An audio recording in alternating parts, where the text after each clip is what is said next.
నమస్తే, పొలిటిన్ మీడియాకి స్వాగతం. నా పేరు వినాయక్. ఈరోజు మన గెస్ట్ ఉత్తరాంధ్ర పట్టభద్రుల ఎమ్మెల్సీ డాక్టర్ వేపాడ చిరంజీవిరావు.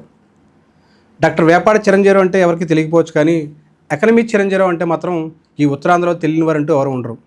ఆయనతో మాట్లాడదాం. అసలు రాజకీయాల్లోకి ఆయన ఎలా వచ్చారు, ఎకనమిక్ చిరంజీవిరావు అని పేరు ఎందుకు వచ్చింది, ఆయనతో మాట్లాడి తెలుసుకుందాం. సార్ నమస్తే. సార్ నమస్తే అండి.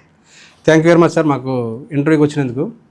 ముందుగా అసలు మీ కుటుంబ నేపథ్యం ఏంటి, విద్యాభ్యాసం ఎక్కడ సాగింది, దాని గురించి చెప్పండి సార్ కొంచెం. అసలు నా కుటుంబ నేపథ్యం అంటే నాకు చిన్నప్పటి నుంచే ఒక 5 సంవత్సరాల వయసులో ఉన్నప్పుడే మాకు నాన్నగారు లేరండి. మా అమ్మగారు నేనే. మా అమ్మగారే కొంచెం కష్టపడి నన్ను చదివించారండి. అప్ టు హై స్కూల్ నేను హాస్టల్లో చదువుకున్నాను.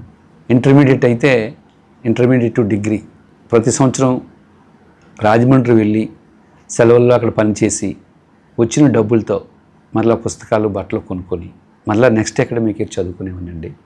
అట్లా ఇంటరు డిగ్రీ అలాగే పూర్తి చేసుకున్నాను. దాని గురించి కొంచెం డెప్త్ చెప్తారు సార్. అంటే ఇప్పుడు మీకు బాగా అంటే మనం చిన్నప్పుడు స్ట్రగుల్ ఫేస్ చేసినవి కూడా మనం మర్చిపోం. సాధారణంగా స్ట్రగుల్లోంచే మనకి ఒక కసి లేదంటే కనుక ఒక భవిష్యత్తు దాంట్లోంచే పుడతాయి ఏదైనా సరే. అసలు ఆ పరిస్థితి ఎందుకు వచ్చిందంటే ఏం చెప్తారు సార్? ఎంతమంది మీ కుటుంబం మొత్తం అసలు యాక్చువల్గా? మా కుటుంబం మొత్తం అంటే మా నాన్నగారు, అమ్మగారు, నేను. మీరు ఒకరే అబ్బాయి? నేను ఒక్కరినేనండి. అంటే నాకు 5 సంవత్సరాల వయసు ఉన్నప్పుడే నాన్నగారు. ఆయన ఏం చేసేవారు సార్? ఆయన నాన్నగారు వ్యవసాయం అండి. అప్పుడు మా నాన్నగారిని ఇల్లెరకం తెచ్చుకున్నారు మా అమ్మమ్మ గారు. అందువల్ల మొదటి నుంచి మా అమ్మమ్మ, మా నాన్న, నేను మా అమ్మమ్మ ఇంటి దగ్గర ఉండేవాళ్ళం. కానీ 5 సంవత్సరాల నుంచే నేను మా అమ్మగారే ఉండాల్సిన పరిస్థితి వచ్చింది. నాన్నగారిని కోల్పోయాం. మీకు ఊహ తెలియని వయసు, ఐడియా కూడా లేదు అసలు? తెలియదండి, నాకు ఊహ కూడా తెలీదు. సో ఎలిమెంటరీ స్కూల్ 5వ తరగతి వరకు మా స్వగ్రామం ఎక్కడంటే చోడవరం నియోజకవర్గం, రావికంతం మండలం, దొండపూడి అనే ఒక గ్రామం. ఆ గ్రామంలో 1 నుంచి 5 వరకు చదువుకున్నాను. Government school. 6 నుంచి 10 వరకు పక్కనున్న కొత్తకోట జిల్లా పరిషత్ హై స్కూల్ అండి, అక్కడ చదువుకున్నాను. అప్పుడు హాస్టల్లో చదువుకున్నాను. అంటే పేదరికంలో ఉండడం వల్ల నన్ను హాస్టల్లో వేశారండి. ఏ హాస్టల్ సార్ అది? BC hostel? Government hostel, general BC hostel అది. బీసీ హాస్టల్లో కూడా కొన్ని సీట్లు అప్పుడు కాపుకి ఇచ్చేవారు. అందులో భాగంగా నేను హాస్టల్లో చదువుకున్నాను. సో ఇంటర్మీడియట్ కూడా Kothakota junior college, government junior కాలేజీలోనే నేను చదువుకున్నానండి. ఇంటర్మీడియట్ కూడా అదైతే నడిచి వెళ్ళేవాడిని. మా ఊరు దూరం సార్ అది? జస్ట్ 3 కిలోమీటర్స్ అండి.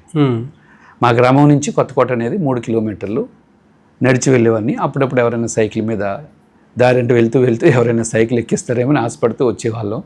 ఎవరైనా వస్తే లిఫ్ట్ ఇచ్చేవారండి. అట్లా ఇంటర్మీడియట్ కూడా అక్కడే చదువుకున్నాను. నా లైఫ్లో టర్నింగ్ పాయింట్ ఏంటంటే, ఆ సమయంలో మీరు రాజమండ్రి వెళ్ళి, రాజమండ్రిలో ఎవరున్నారు సార్ అక్కడ ఉండడం? రాజమండ్రిలో మా అమ్మ వాళ్ళ చెల్లి, అంటే మా పిన్ని గారు. మా పిన్ని గారు రాజమండ్రిలో ఉండేవారండి. మా పిన్ని, మా చిన్నాన్నగారు రాజమండ్రిలో ఉండేవారు. వాళ్ళు కూడా అంతంత మాత్రమే, వాళ్ళు కూడా ఏదో చిన్నపాటి జీవన విధానంతో కొనసాగేవారు. అందుకని నేను అక్కడ హోటల్లో పనిచేసేవాడిని. హోటల్లో పనిచేసి 2 నెలలు. అంటే సెలవుల్లో సార్? వేసవి సెలవులు? ఓన్లీ వేసవి సెలవుల్లో 2 నెలలు వేసవి సెలవుల్లో పనిచేస్తే ఆ రోజుల్లో అయితే ఒక 1000-1200 రూపాయలు వచ్చేది నాకు 2 మంత్స్కి. ఆ డబ్బులతో ఎప్పుడు సార్? 90లోనే? అది 80లోనే? 80లో అనుకుంటా. 89 అండి. 89, 91 ఇంటర్మీడియట్, 91, 94 నా డిగ్రీ. సో ఆ టైంలో అలా పని చేసుకుంటూ వచ్చిన డబ్బులతో నెక్స్ట్ ఇయర్కి సంబంధించి పుస్తకాలు, బట్టలు కొనుక్కొని ఇంటర్మీడియట్ డిగ్రీ అలా చదివేవాడిని అండి. ఇంచుమించు ఒక 5 ఏళ్ళ పాటు అలా రాజమండ్రి వెళ్ళడం. అవునండి. ప్రతి వేసవి సెలవులు వస్తే పిన్నిగారింటికి వెళ్ళడం, అక్కడ హోటల్లో పనిచేయడం. అవును. ఏం చేసేవారు సార్ హోటల్లోను? హోటల్లో సర్వర్ కింద ఒక 2 ఇయర్స్ ఐరన్ షాప్లో పనిచేశాను. ఐరన్ షాప్లో హోల్సేల్ షాప్ అది. ఆ రాజమండ్రికి చుట్టుపక్కల ఉన్న గ్రామాలకి ఉన్న చిన్న ఐరన్ హార్డ్వేర్ షాప్ వాళ్ళు వచ్చి వీళ్ళకి ఆర్డర్ ఇస్తారు. ఆ ఆర్డర్ ప్రకారం ఆ సామాన్లన్నీ తీసి ప్యాక్ చేసి ఇవ్వాలి. అలా 2 ఇయర్స్ ఐరన్ షాప్లో పనిచేశాను. 3 ఇయర్స్ హోటల్లో పనిచేశాను. వేసవి సెలవుల్లో 2-3 నెలలు మాత్రమే వెళ్ళేవారు అంతే. ఆ 2-3 నెలలు అయిపోయిన తర్వాత వచ్చేసి మళ్ళీ నా కాలేజీలో చదువుకునేవాడిని. ఎంత ఇచ్చారు సార్ ఆ 2-3 నెలల్లో మీకు ఐరన్ షాప్లో? ఎంత ఇచ్చేవారు అసలు నెలకి మహా అయితే 800 రూపాయలు ఇచ్చేవారండి ఆ రోజుల్లో. అలా 2 నెలలు కలిపి 1200 వరకు ఖర్చులు పోను, 1200 వరకు వచ్చేది. ఆ డబ్బులతో నేను పుస్తకాలు, బట్టలు కొనుక్కొని నెక్స్ట్ అకాడమిక్ ఇయర్ చదువుకునేవాడిని. ఇంటర్ సెకండ్ ఇయర్ అలాగే చేశారు, ఫస్ట్ ఇయర్ అలాగే చేశారు, డిగ్రీ ఫస్ట్ ఇయర్ అలాగే చేశారు, సెకండ్ ఇయర్ అలాగే చేశారు, థర్డ్ ఇయర్ కూడా అలాగే చేశారు. నాకు ఇప్పటికీ గుర్తుందండి, డిగ్రీలో కొన్నిసార్లు చెప్పులు లేకుండా నేను డిగ్రీ కళాశాలకు వెళ్ళిన రోజులు నాకు ఇప్పటికీ అప్పుడప్పుడు గుర్తొస్తూ ఉంటాయండి. చెప్పులు కొనుక్కోలేని పరిస్థితి ఒక్కొక్కసారి ఉండేది. అంటే ఒక సామాన్య దిగువ మధ్యతరగతి కుటుంబం మీద. మధ్యతరగతి కూడా నేనైతే అన్నాను, సామాన్య దిగువ మధ్యతరగతి కుటుంబం అంతే. ఇంకా పేదరికం అన్నా నేనైతే ఫీల్ అవును. ఆ స్థాయి ఒక పేదరిక స్థాయి అంటే వెనక పొలాలు కానీ అలాంటివి ఉన్నాయి సార్ అప్పుడు మీకు ఏమైనా? మా తాతగారికి పొలాలు లేవు, కానీ ఒక అర్ధెకరా వరకు కౌలుకి చేసేవారు. అరెకరా వరకు, అరెకరా మహా అయితే ఎకరా అంతే. అప్పుడు పెద్దగా వచ్చేది కూడా ఉండేది కాదు, పెద్ద ఇన్కమ్ ఉండేది కాదు, ఏవో కొంత ఇంటికి సరిపోయేది ఇన్కమ్ ఏదైనా ఉంటే. దాని మీద వచ్చిన రైసు ప్లస్ రేషన్ షాప్లో తీసుకునే రైసు, ఈ రెండింటిని కలిపి సంవత్సరం అంతా అట్లా నడిపించేవారు. చాలా పేదరికాన్ని చూశారు కదా సార్ మీరు. అంటే చాలా కీలకమైన సమయం, అంటే ఎదుగుతున్న సందర్భంలో, అంటే మీరు 10th, ఇంటరు, డిగ్రీ, ఆ 5-6 ఏళ్ళ పాటు పేదరికాన్ని చూసినప్పుడు ఏమనిపించింది సార్? అంటే సమాజంలో మనం ఈ స్థాయిలో ఎందుకున్నాము, ఇలాంటి పేదరికంలో మనం మగ్గిపోవడం ఏంటి, ఇలాంటి ఆలోచనలు వచ్చి వస్తారు అసలు అప్పుడు ఏమనిపించింది మీకు అసలు? నిజంగా ఇది మంచి ప్రశ్న అండి. ప్రస్తుత సమాజానికి అవసరం. నేను ఎప్పుడు అలా ఫీల్ అవ్వలేదు. నేనైతే పేదరికం ఒక విధంగా వరమని చెప్తాను యువతకి. ఎందుకంటే పేదవాడికి తనకి లేనివి పొందాలి అనే కసి ఉంటుంది. పేదవాడికి సైకిల్ ఉండదు, కొనుక్కోవాలి. బైక్ ఉండదు, కొనుక్కోవాలి. కారు ఉండదు, కొనుక్కోవాలి. మంచి ఇల్లు ఉండదు, కొనుక్కోవాలి. కొనుక్కోవాలంటే కష్టపడి ఉన్నత స్థానానికి వెళ్ళాలి. ఏదైనా ఉద్యోగం చేయాలి, ఏదైనా వ్యాపారం చేయాలి, ఇట్లా ఏదో ఒకటి సాధించాలి అనే తపనకి పేదరికం దోహదపడుతుంది. కాబట్టి పేదరికం ఈరోజు చూడండి, మీరు గ్రూప్ 1 ఆఫీసర్లు చూడండి, ఐఏఎస్ అధికారులు చూడండి, బాగా సెటిల్ అయిన వారు చూడండి. అలా చూసినప్పుడు సగం కంటే ఎక్కువ మంది పేదరికం నుంచి వచ్చిన వాళ్ళే ఉంటారు. మీరు ఆ సమయంలో 5-6 ఏళ్ళు అనుకున్నారా సార్ మనసులో ఏమైనా, ఎందుకు ఇలా అనిపించింది? రోజు అంటే ఒకరోజు తిని ఒకరోజు తినకుండే పరిస్థితులు కూడా ఉండేవి సార్ మీకు అప్పుడు? అట్లా చాలా రేరు. సంవత్సరానికి 1-2 రోజులు ఉండేవేమో, కానీ పర్వాలేదు. ఎందుకంటే మా తాత, మా అమ్మ వీళ్ళిద్దరూ వ్యవసాయం చేసేవారు. మా అమ్మగారు మా ఏరియాలో విస్తరాకులు కుడతారు. విస్తరాకులు తెలిసే ఉంటుంది. చోడవరం నియోజకవర్గంలో సార్? చోడవరం నియోజకవర్గం కొత్తకోట ప్రాంతంలో విస్తరాకులు కుట్టి అమ్ముతారు. మా అమ్మగారు విస్తరాకులు కుట్టేవారు. నేను కూడా అప్పుడప్పుడు సహాయం చేసేవాడిని విస్తరాకులు కుట్టడంలో. ఆ ఇన్కంతో పైగా మా బామ్మ ఏం చేసేదంటే పశువుల్ని పెంచి పాలు పితికి పాలు మజ్జిగ వెన్న అమ్మేదండి. దానివల్ల చిన్న కొద్దిగా ఆదాయం వచ్చేది. ఎక్కువ కాదు, కానీ ఆ రోజుల్లో పావలా, ₹1 ₹5 అలా ఆదాయం వచ్చేది రోజుకి ఆ రోజుల్లో. సో ఈ కష్టం, ఆ వచ్చే చిన్నపాటి ఇన్కంతో ఆ మాత్రం బ్రతకగలిగేవాళ్ళు. అంటే ఇంట్లో ఇంచుమించుగా అందరూ కష్టపడేవారు. ఇంచుమించు అవును. మీ మదర్ కష్టపడేవారు, మా అమ్మగారు కష్టపడేవారు, మీ తాతగారు కష్టపడేవారు, వ్యవసాయానికి వెళ్ళేవారు, కౌలు చేసేవారు. మీ అమ్మమ్మ గారు ఏమో ఇంట్లో పాడి పశువులు పెంచడం చేయడం, దాని ద్వారా ఆదాయం సమకూర్చుకునే ప్రయత్నం. ఇంట్లో ఏ ఒక్కరికి అనారోగ్యం కావచ్చు, లేదంటే ఏ ఒక్కరు ఒక 2-3 రోజులు ఇంట్లో బెడ్ మీద పడుకుంటే ఆ రోజు భోజనం ఉండని పరిస్థితి ఉండేది కదా సార్ అప్పుడు? యాక్చువల్గా ఆ రోజులు నిజంగా పాత రోజులు గుర్తు తెచ్చుకుంటే మంచి రోజులు అనిపిస్తాయండి. పెద్దగా అప్పుడు అనారోగ్యాలు కూడా వచ్చేవి కాదు. హెల్తీ ఫుడ్ ఉండేది ఆ రోజుల్లో. దంపుడు బియ్యం ఎక్కువగా తినేవారు. పాలు పెరుగు తాగడం వల్ల ఏంటో అనారోగ్యం తక్కువగా వచ్చేది. కానీ మీరన్నట్టు ఎప్పుడైనా సరే ఇలాంటి అనారోగ్యాలు కానీ వస్తే, పని చేయలేని పరిస్థితులు ఉంటే కనుక, ఎస్ అండి, అలాంటి అనారోగ్యం కానీ ఉంటే కొద్దిగా ఇబ్బంది పడేవారు. అలాంటి టైంలో పక్క వాళ్ళు, మనకి ఇరుగు పొరుగు వాళ్ళు, పక్కన చిన్నపాటి బంధువులు ఉంటారు కాబట్టి వాళ్ళే వంట చేసి ఇచ్చేవారు. స్నేహితులు కావచ్చు, పక్క కుటుంబాలు కావచ్చు, వాళ్ళు ఏదో విధంగా సహకారం ఉండేది, అందించేవారు. ఆ 5 ఏళ్ల జీవితంలో మీకు ఒక టర్నింగ్ పాయింట్ అనుకోవచ్చా సార్? అంటే ఇంటరు, డిగ్రీ, మీ లైఫ్ టర్నింగ్ పాయింట్ అదే అనుకోవచ్చు అసలు? నా లైఫ్ టర్నింగ్ పాయింట్ ఇంటర్మీడియట్ అండి. ఎందుకంటే 10th క్లాస్ వరకు నాకు పెద్దగా విద్య మీద అవగాహన లేదు. 10th క్లాస్లో ఒక సబ్జెక్టు ఉండిపోయింది నాది. ఫెయిల్ అయ్యాను 10th క్లాస్ ఫెయిల్ అయ్యాను. ఫెయిల్ అయిన సబ్జెక్ట్ని మరలా సప్లిమెంటరీలో పాస్ అయ్యాను. ఏ సబ్జెక్ట్ సార్ అది? అప్పుడు సైన్స్ పోయిందండి నాది. ఎంత వచ్చింది సార్ అది? 35 మార్కులు పాస్ మార్క్ రావాలి. అవును, కానీ 28 మార్కులు వచ్చాయి. 7 మార్కులు దూరంగా ఆగిపోయాను. సో నేను ఫెయిల్ అయ్యాను. ఫెయిల్ అయిన తర్వాత సప్లిమెంటరీ ఎగ్జామ్ చదివి పాస్ అయ్యానండి. ఇంటర్మీడియట్ జాయిన్ అయ్యాను కొత్తకోటలో. అక్కడ మా గురువు గారు ఎకనామిక్స్ లెక్చరరు పివి జగన్నాథరావు గారు, అక్కడ ఎకనామిక్స్ లెక్చరర్ అండి. నేను భగవంతుడు తర్వాత మనస్ఫూర్తిగా 2 చేతులతో దండం పెట్టేది మా గురువు గారు అయిన జగన్నాథరావు గారికి. ఆయన వల్ల చదువు మీద నాకు ఆసక్తి కలిగింది. అంటే 10th క్లాస్ వరకు చదువు ఒక ఎత్తు, మెంటల్ మెచ్యూరిటీ లేదు నాకు. చదువు పట్ల పూర్తి అవగాహన లేదు అప్పటి వరకు నాకు. బట్ ఇంటర్మీడియట్లో నన్ను ఒక సామాన్యుడైన నన్ను ఆయన లెక్చరర్ వల్ల, ఆయన ఉపన్యాసాలు, ఆయన మాట తీరు వల్ల నేను ప్రభావితం అయ్యి చదవడం మొదలుపెట్టాను. సిఈసి సార్ అప్పుడు ఏం తీసుకున్నారు? సిఈసి గ్రూప్ నాది. ఎంత బాగా చదివానంటే సిఈసి, హెచ్ఈసి, ఎంపీసీ, బైపీసీ 4 గ్రూపుల్లో కాలేజీకి నేనే ఫస్ట్, కాలేజీ టాపర్ని. అంటే 10th క్లాస్ వరకు అలా ఉంటే ఇంటర్ నుంచి నాకు ఇంచుమించు సెకండ్ ర్యాంక్ తెలియదు, అంటే ఫస్ట్ ర్యాంకే. ఇంటర్మీడియట్లో కానీ, డిగ్రీలో కానీ, ఆంధ్ర యూనివర్సిటీ కానీ, కాంపిటేటివ్ ఎగ్జామ్స్లో కానీ అప్పటి నుంచి ఫస్ట్ ర్యాంక్ తోటే వెళ్ళేవాడిని.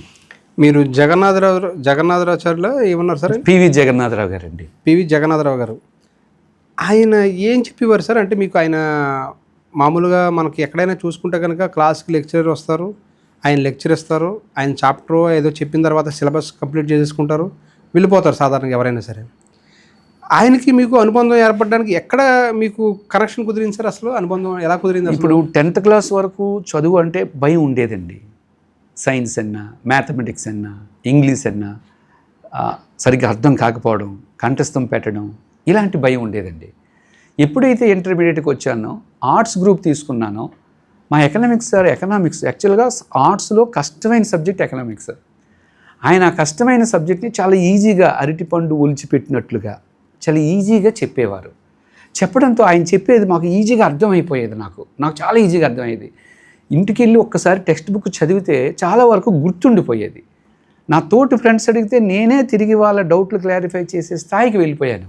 ఆయన ఇచ్చిన మోటివేషన్ ఏమైనా గుర్తుందా సార్? ఏమైనా పదాలు కానీ, లేదంటే కనుక ఆయన చెప్పిన మాటలు కానీ, మన జీవితంలో మర్చిపోలేని సంఘటన కానీ ఆయనతోటి ఏమైనా గుర్తుందా సార్ మీకు?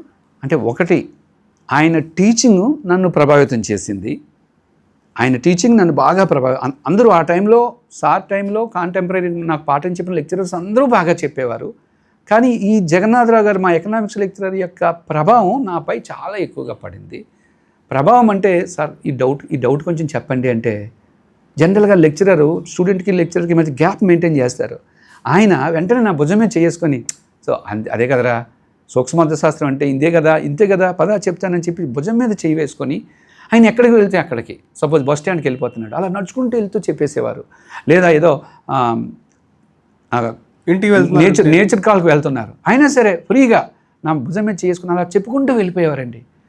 ఆయన వే ఆఫ్ టీచింగ్ చూసి, ఇలా టీచర్ని అయితే ఇలాగే ఉండాలి, ఇంత సింపుల్గా ఉండాలి అనే కాన్సెప్ట్ నాకు ఆ ఎకనామిక్స్ లెక్చరర్ గారి నుంచి, స్టూడెంట్స్తో కూడా కనెక్షన్స్ ఇదే విధంగా ఉండాలనేది కూడా అక్కడి నుంచే నేను నేర్చుకున్నానండి. ఆ సింపుల్సిటీ కానీ, ఆ టీచింగ్ కానీ, పిల్లలంటే ఇష్టపడడం కానీ.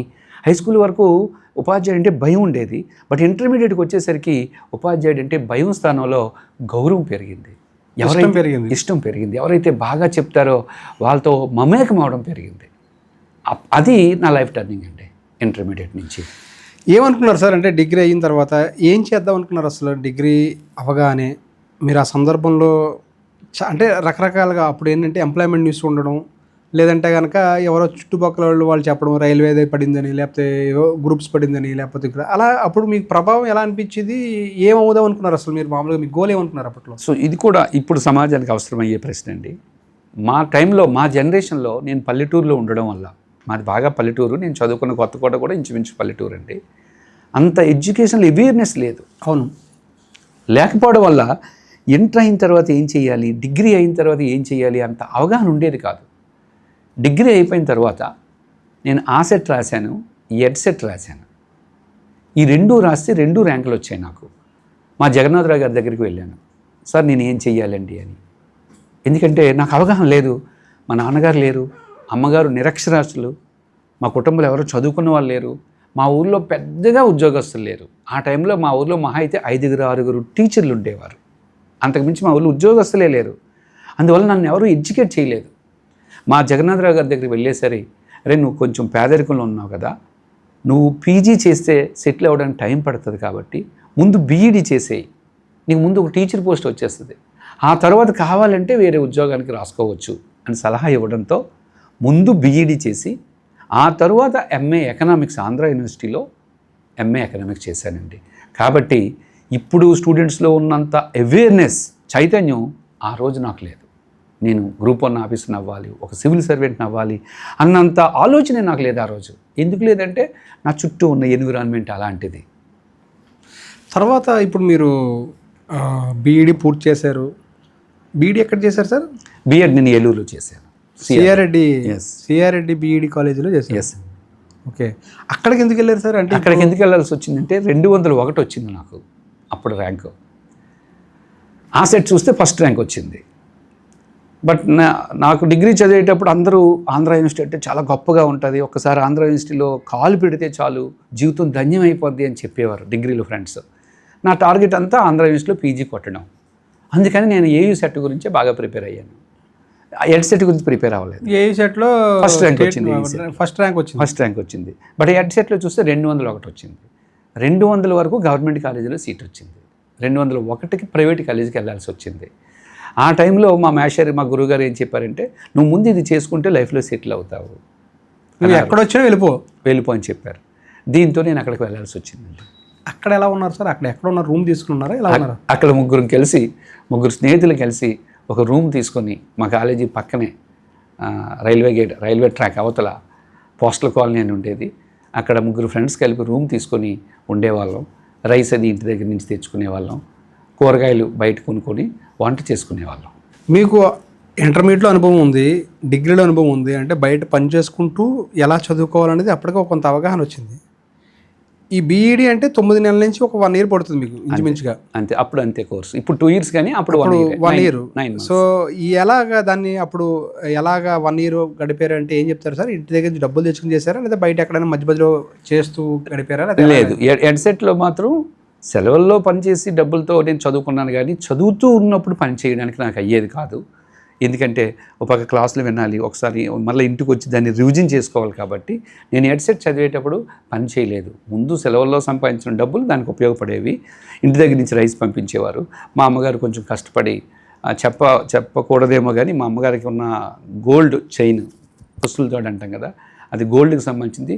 అది కూడా ఆమె తాకట్టు పెట్టి నాకు ఆ రోజుల్లో ఫీజు కట్టి నన్ను చదివించింది. ఇప్పుడు సార్ డిగ్రీలోనది బీఈడీలోనే? ఓన్లీ బిఎడ్ అండి. బిఎడ్. ఎందుకంటే మిగతాదంతా గవర్నమెంట్ స్టడీ, అదొక్కటే ప్రైవేట్ స్టడీ. మీరు ఇవన్నీ ఎంత ఫీజు కట్టారు సార్ అప్పుడు? 5,000 అండి.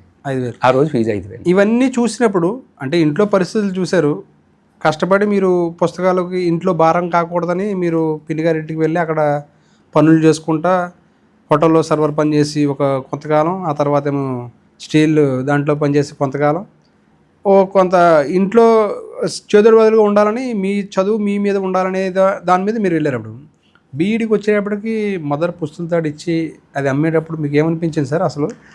అది ఎప్పుడు ఆ ఫీల్ మనకు తెలుస్తుంది. ఎందుకంటే మన స్థాయి ఏంటి, మనం ఎలాంటి కుటుంబం నుంచి వచ్చాం, వాళ్ళు ఎంత కష్టపడి మనల్ని చదివిస్తున్నారు. అది నేనైతే ఎప్పుడూ మర్చిపోలేదు. ఆ రోజు మర్చిపోలేదు, ఈ రోజు మర్చిపోలేదు. ఇప్పుడున్న తరానికి, యువతరానికి నేను చెప్పేది అదే. మనం ఏ స్థాయి నుంచి వచ్చామో గుర్తుపెట్టుకొని మనం ప్రవర్తించాలంటాం. ఎప్పుడూ ఏలూరులో ఒక అల్లర్చిల్లరగా తిరగడం కానీ ఎప్పుడు మేము చేయలేదండి. బహుశా మీద ఓల్డ్ జనరేషన్ అవ్వడమే ఏంటో నాకు తెలియదు. ఎప్పుడు తప్పుడుగా తిరగడం కానీ ఎప్పుడూ చేయలేదు. ఇచ్చిన డబ్బులు, ఇచ్చిన ఆ ఫుడ్ మెటీరియల్ జాగ్రత్తగా ఉపయోగించుకొని పొదుపుగా ఉండడానికి ప్రయత్నం చేసాం. ఎప్పుడూ విలాసాలకు పోవడం కానీ, అనవసరమైన డబ్బు ఖర్చు పెట్టడం కానీ నా కెరీర్లో ఇప్పటికొచ్చి ఆ రోజు నుంచి ఈ రోజు వరకు కూడా నాకు ఇప్పటికీ అలాంటి తప్పుడు అలవాట్లు రాలేదండి. ప్రైమరీలో కానీ, హై స్కూల్లో కానీ, ఇంటర్మీడియట్లో కానీ, డిగ్రీలో కానీ, లేదంటే కనుక బీఈడీలో కానీ ఏదైనా మర్చిపోలేని సంఘటన అనేది ఏమైనా ఉందా సార్? మీ ఎకనామిక్స్ లెక్చరర్ కాకుండా ముఖ్యంగా మర్చిపోలేని సంఘటన అంటే ఇంటర్మీడియట్లో నాకు భయం, పక్క వాళ్ళతో మాట్లాడడానికి కూడా భయపడేవాడిని. డిబేట్లో పాల్గొనడం, క్విజ్లో పాల్గొనడానికి కొంచెం బిడియంగా ఉండేది నాకు. కానీ మా పివి జగన్నాథరావు గారు నాకు బిడియాన్ని పోగొట్టేవాడు. ఏముందిరా, ఇంతే కదా, 4 వాక్యాలు చెప్పడమే కదా, వెళ్ళి ఇలా మొదలుపెట్టు, ఇలా పూర్తి చేయి అని నాకు ఒక ధైర్యాన్ని, మనోధైర్యాన్ని అందించింది మా ఎకనామిక్స్ లెక్చరర్. అలా మొన్నటి వరకు ఎవరితో మాట్లాడని నేను డిబేట్ పెడితే, ఎడ్యుకేషన్ పెడితే, క్లాస్లో ఎగ్జామ్స్ పెడితే అన్నిటిలో కూడా ప్రథమ స్థానానికి వచ్చాను నేను. అందుకే నా కెరీర్లో ఫస్ట్ టర్నింగ్ అది నేను మర్చిపోను. మరలా నా కెరీర్లో ఇంకొక టర్నింగ్ ఏంటంటే ఉద్యోగం పొందిన తర్వాత నేను ఎకనామిక్స్ కోచింగ్ ఇచ్చేవాడిని. నామినల్ ఫీజు 500 రూపాయల ఫీజు తీసుకొని ఇచ్చేవాడిని. అది కూడా వెళ్దాం సార్, దాంట్లోకి వెళ్దాము. ఆ తర్వాత మీరు పీజీ మళ్ళీ ఎలాగా ఇక్కడ అంటే బీఈడీ అయిపోయిన తర్వాత ఏం జరిగింది, ఆ తర్వాత ఏం ఎస్, బీఎడ్ అయిపోయిన వెంటనే మళ్ళీ ఆసెట్ రాస్తే నాకు ఫస్ట్ ర్యాంక్ వచ్చింది. మళ్ళీ రెండోసారి కూడా ఇక్కడ ఆంధ్ర యూనివర్సిటీలో నేను జాయిన్ అయ్యాను. ఎంఏ ఎకనామిక్స్ చేశాను. ఆంధ్ర యూనివర్సిటీలో జాయిన్ అయ్యాను, కానీ అప్పటికి ఇంకా నాకు పేదరికం కొనసాగుతుంది. ఎందుకు కొనసాగుతుందని చెప్తున్నానంటే, జనరల్గా అందరూ యూనివర్సిటీలో చదువుకొని ఇక్కడే లైబ్రరీలో చదువుకోవడానికి ఇష్టపడతారు. బట్ నేను యూనివర్సిటీలో చదువుకుంటే ఎక్కువ ఫీజు, హాస్టల్ ఫీజు పడుతూ ఉంటుంది మనకి. సీటు ఫ్రీయే కానీ హాస్టల్ ఫ్రీ ఉండదు కదా, డబ్బు కట్టాలి. సో అందుకని ఏమాత్రం సెలవులు దొరికినా ఇంటికి వెళ్ళిపోయి ఇంటి దగ్గర చదువుకునేవాడిని నేను పీజీ చదువుతున్నప్పుడు కూడా. పీజీ ఫస్ట్ ఇయర్లో ఉండగా టీచర్ పోస్టులు పడ్డాయి, నోటిఫికేషన్ పడింది. నోటిఫికేషన్ పడడంతో ప్రిపరేషన్ మొదలుపెట్టాం. సెకండ్ ఇయర్కి వచ్చేసరికి, పీజీ సెకండ్ ఇయర్కి వచ్చేసరికి నాకు టీచర్ పోస్ట్ వచ్చేసింది. అందువల్ల నేను ఆంధ్ర యూనివర్సిటీలో పీజీ చేయడం తక్కువే, 50%. నేను ఇక్కడ పీజీ నిమిత్తం ఉన్నాను. కొన్ని రోజులు ఎడ్సెట్లో ఉండిపోవాల్సి వచ్చింది, కొన్ని రోజులు ప్రిపరేషన్లో ఉండిపోవాల్సి వచ్చింది. మిగతా ప్రిపరేషన్కి ఇంటికి వెళ్ళిపోవాల్సిన పరిస్థితి వచ్చింది. అంటే ఎడ్సెట్ అంటే మీరు బీఎడ్ రాసిన సందర్భంలోనే ఇక్కడ పీజీ చేరారు సార్, లేదా ఎలాగా? బీఎడ్ అయిపోయిన తర్వాత ఎడ్సెట్ రాస్తాం కదా, బీఎడ్ అయిపోయిన తర్వాత పీజీ సెట్ రాస్తాం కదా. పీజీ ఇక్కడ అడ్మిషన్లు అయిపోయాయి, కానీ ఇంకా అక్కడ ఎగ్జామ్స్ పూర్తి అవ్వలేదు. 1 month లేట్గా రావాల్సి వచ్చింది. అకాడమిక్ ఇయర్ ఏమీ డిస్టర్బ్ అవ్వలేదు మనకి. మీరు బీఈడీ ఎగ్జామ్స్ కోసం మళ్ళీ వెనక్కి వెళ్ళారు? ఎస్, మా బీఈడీ ఎగ్జామ్స్ అయిపోయి ఇక్కడ పీజీకి వచ్చేసరికి అప్పటికే ఇక్కడ పీజీ క్లాసులు స్టార్ట్ అయ్యి ఒక 20 days అవుతుంది. అలా సుమారు 1 month ఇక్కడ క్లాసెస్ కోల్పోయాం. ఎక్కడ అనుభవం ఎలా ఉంది సార్ ఆంధ్ర యూనివర్సిటీలో? ఆ 2 ఏళ్ళ అనుభవంలో ఏమైనా మర్చిపోలేని ఘటనలు ఏమైనా ఉన్నాయా? మర్చిపోలేని ఘటనలు అంటే, ఆంధ్ర యూనివర్సిటీలో చదువుకున్నప్పుడు బెంగాలీ నుంచి ఒక అమ్మాయి చదువుకునేది, 2-3 వేరు రాష్ట్రాల నుంచి వచ్చి చదువుకునేవారు. కొంతమంది విదేశాల నుంచి, నైజీరియా నుంచి ఒకరిద్దరు వచ్చి చదువుకునేవారు. ఎందుకంటే ఆంధ్ర యూనివర్సిటీలో చదువు అనేది మన స్థానిక ప్రాంతానికి కాకుండా దేశ విదేశాలకు సంబంధించి లింకప్ అయి ఉండేది. ఆ రోజుల్లో మంచి ప్రొఫెసర్స్ ఉండేవారు ఆంధ్ర యూనివర్సిటీకి. మా ఎకనామిక్స్ డిపార్ట్మెంట్ అయితే ఆర్ట్స్లో అసలు top most department economics department. మంచి ప్రొఫెసర్లు మాకు పాఠం చెప్పేవారు. కాబట్టి వాళ్ళు అలా పాఠం చెప్పడం బట్టే ఈరోజు మాకు ఎకనామిక్స్కి సంబంధించి మేము మళ్ళా కొంతమంది స్టూడెంట్స్ని తయారు చేస్తున్నామంటే మాకు ఆ రోజు అలాంటి మంచి గురువుగారులు చెప్పడమే. ఆంధ్ర యూనివర్సిటీలో అనుభవాలు ఏం లేవు సార్? మరి ఇంకా గుర్తుపెట్టుకునే అంత అనుభవాలు ఏమైనా ఉన్నాయి? చెప్పాను కదండి, గుర్తుపెట్టుకుని అంటే ఒకటి, మా లెక్చరర్స్ చక్కగా పాఠాలు అయితే చెప్పేవారు. అది స్పెసిఫిక్ ఇన్సిడెంట్స్ అయితే నాకు పెద్దగా లేదు. ఎందుకంటే ఆంధ్ర యూనివర్సిటీలో ఉన్న ఫస్ట్ ఇయర్ ఎండింగ్లోనే డిఎస్సి నోటిఫికేషన్ పడిపోయింది. సెకండ్ ఇయర్ ఎండింగ్కి వచ్చేసరికి పోస్టింగ్ వరకు వెళ్ళి చాలా సైలెంట్ స్టూడెంట్, స్టూడెంట్, అంతే. సైలెంట్గా ఉండేవాడిని, కామ్గా ఉండేవాడిని. ఎవరైనా పలానా కుర్రవాడు బాగా చదువుతాడని చదువుకున్న అభ్యర్థులు నన్ను ఫ్రెండ్షిప్ చేసుకునేవారు తప్ప, లేకపోతే అల్లరి చిల్లరగా తిరిగే బ్యాచ్ నాకు మా ఫ్రెండ్స్లో కూడా ఎవరు లేరండి. తర్వాత ఫస్ట్ డిఎస్సి రాశారు, టీచర్గా సెలెక్ట్ అయ్యారు. ఎక్కడ సార్ ఫస్ట్ చేసింది? మా ఊరు పక్కనే. మా ఊరికి 3 kilometerల దూరంలో కిత్తంపేట అని ఒక గ్రామం వచ్చింది. అక్కడికి సైకిల్ మీద వెళ్ళేవాళ్ళు నేను. డిఎస్సిలో నోటిఫికేషన్ రావడం, మీరు ప్రిపేర్ అవ్వడం, డిఎస్సిలో సెలెక్ట్ కావడం. ఫస్ట్ ఈ వార్త ఎవరికి చెప్పారు సార్? నిజానికి అది కూడా ఒక షాకింగ్ న్యూస్ నా లైఫ్లో. డిఎస్సి రిజల్ట్ వచ్చింది. అందరికీ తెలుసు నేను క్వాలిఫై అవుతానని, నాకు ఉద్యోగం వస్తుందని. మా ఏరియా తెలుసు, ఒక పిల్లవాడు బాగా చదువుతాడు, తనకి జాబ్ వస్తుంది అని. కానీ డిఎస్సి రిజల్ట్ వచ్చిన పేపర్ న్యూస్లో నా నెంబర్ లేదు. విచిత్రంగా నా నెంబర్ లేదు. అంటే అప్పుడు పేపర్లోనే పడేవి, న్యూస్ పేపర్లో పడేవి. ఎస్, ఎవరెవరు సెలెక్ట్ అయ్యారో సెలెక్ట్ అయిన వాళ్ళ నెంబర్లన్నీ పడేవి అనమాట. నా నెంబర్ లేదు, చాలా బాధపడ్డాను. షాక్ కదా మీకు? అసలు షాక్ అండి, బాగా షాక్. నాకే, అందరికీ షాకే, ముఖ్యంగా వ్యక్తిగతంగా నాకు చాలా షాక్. నెంబర్ లేకపోవడం, సెలెక్ట్ అవ్వలేదా? అవును. ఏదో ఒక సినిమాలో ఒక డైలాగ్ ఉంటుంది, గెలిస్తే ఏముంది ఈ ప్రపంచానికి నువ్వు తెలుస్తావు, ఒక్కసారి ఓడిపోయి చూడు ఈ ప్రపంచం ఏంటో నీకు తెలుస్తుంది అని ఒక డైలాగ్ ఉంటుంది. నేను ఎప్పుడైతే నా నెంబర్ లేదో ఓడిపోయినట్టు కదా. ఆ చుట్టుపక్కల ఉన్న వాళ్ళందరూ ఎవరైతే మనకి మనసులో మన మీద ద్వేషభావాలు కలిగి ఉంటారో వాళ్ళు, వాడు ఏమంత తెలివైన వాడు కాదురా, అలా అంటుంటారు అందరూ, అందుకే తనకు పోస్ట్ రాలేదు అని ఆ 1 or 2 days విమర్శించారు. మీ చుట్టూ ప్రపంచం ఏంటో తెలిసింది. అంటే ఎప్పుడైనా సక్సెస్ స్పీక్స్, విజయమే మాట్లాడుతుంది, విజయాన్ని అందరూ ఇష్టపడతారు. 2 రోజుల తర్వాత, మధ్యలో ఒక రోజు పోయింది, తర్వాత రోజు మళ్ళీ రిజల్ట్ ఇచ్చాడు. సవరించిన రిజల్ట్, కొన్ని నెంబర్లు తప్పుగా మేము గుర్తించడం జరిగింది అని ఒక 10 నెంబర్లు మరలా రివైజ్ చేసి ఇచ్చాడు వాడు. అంటే ఇయర్ సార్ ఇది 1997. అప్పటికి ఫోన్ లేవు, ఏవీ లేవు. ఏదో ట్రంక్ కాల్, అది కూడా మాట్లాడుకుంటే ట్రంక్ కాల్స్ మాట్లాడుకోవాలి. ఇన్లాండ్ లెటర్లోను లేదంటే కనుక ఎంఓలు అవి నడిచే కాలం అది అంతాను. అవును, నేను అయితే ఆంధ్ర యూనివర్సిటీలో నాగార్జున హాస్టల్లో ఉన్నాను ఆ రోజు, రిజల్ట్ వచ్చిన రోజు. మనసంతా బాధపడ్డాను. ఆ 2 రోజులు నిద్రపోయి ఉంటారుగా? 2 రోజులు నిద్ర లేదు. భీములపట్నంలో మా ఫ్రెండ్స్ అప్పుడు డైట్ సెట్ చేస్తున్నారు, వాళ్ళ దగ్గరికి వెళ్ళాను. వాళ్ళు పిలిచారు, నేను ఒకవేళ ఏదైనా అగాయిచ్చింది చేసుకుంటారని భయపడి వాళ్ళు తీసుకెళ్ళాను నన్ను. 1 డే అక్కడ ఉంచుకొని మళ్ళీ తర్వాత రోజు ఇక్కడికి వచ్చేసాను. అప్పుడు 2వ రోజు మీరు మంచి మాట అడిగారు కదా, మీకు ఎవరు చెప్పారు, ఎలా తెలిసిందని. రమాకాంత్ బాబ్జీ అని నా డిగ్రీ క్లాస్మేట్ అనమాట. వాడు వచ్చి చెప్పాడు, అరే నువ్వు సెలెక్ట్ అయ్యావురా, ఈరోజు పేపర్లో నీ నెంబర్ ఉందరా, తప్పుగా కొన్ని నెంబర్లు వాళ్ళు మర్చిపోయారట టెక్నికల్ ప్రాబ్లం వల్ల, ఇగో ఈ నెంబర్లు అందరూ కూడా క్వాలిఫై అయ్యారని చెప్పి 2 రోజుల్లో మళ్ళీ రిజల్ట్ రివైజ్ చేసి ఇచ్చాడు. అప్పుడు చాలా ఆనందించదగ్గ అంశం, ఎందుకంటే మా అమ్మ కుటుంబం అందరూ సంతోషించారు. నాకు ఎవరైతే ఎలా పంచుకున్నారు సార్? ఎందుకంటే మీరు ఇంటి దగ్గర లేరుగా, అప్పుడు నాగార్జున యూనివర్సిటీలో ఉన్నారు, అక్కడ నుంచి ఫ్రెండ్స్ దగ్గర ఉన్నారు.